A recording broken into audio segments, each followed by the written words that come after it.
যেই দিন ওকে রেস্কিউ করে আনি কইটুকু ছিল দেখো, আর পটলের সাথে সারা দিন থাকতো। সাত করে নাম রাখি বঙ্কু। আজ সেই বঙ্কু 1 বছরে পা দিল। জন্মদিন উপলক্ষে নতুন জামা পরিয়ে দিয়েছি, আর এই ছোট্ট আয়োজন ওর জন্য। কিন্তু একসাথে এতগুলো খাবার তো ওকে দেওয়া যাবে না, শুধু চিকেনটা দিয়ে ওকে মেখে দিলাম, আরো তৃপ্তি করে খাচ্ছে।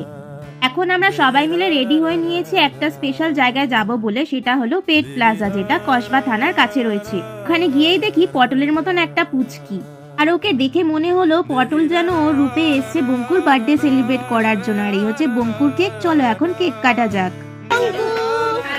Happy birthday Bonku, happy birthday dear Bonku, happy birthday to you Bonku বাবু। তোমরা হয়তো ভাবছো যে আমি এখানে কেন ওর বার্থডে সেলিব্রেট করছি। আসলে ঠিক 1 মাস আগে বঙ্কুকে এখানে নিয়ে এসেছিলাম গ্রুমিং করার জন্য, কিন্তু বঙ্কু কোনো ক্রমে বেল ছেড়ে পালিয়ে চলে যায় মেন রোডে, আর ওরাই ওকে খুঁজে নিয়ে আসে নিজের জীবনের ঝুঁকি নিয়ে। তো আমি পেট প্লাজা টিমের কাছে চিরকৃতজ্ঞ থাকবো, তাই আমার এই আনন্দটা ওদের সাথে আমি ভাগ করে নিলাম। আর ওরাও জানো তো প্রচন্ড পরিমাণে হ্যাপি হয়েছে, তোমরা দেখেই সেটা বুঝতে পারছো। সব থেকে বড় কথা, এই দুজন দাদা না থাকলে আমি বঙ্কুকে ফিরেই পেতাম না। অনেক অনেক ধন্যবাদ তোমাদের।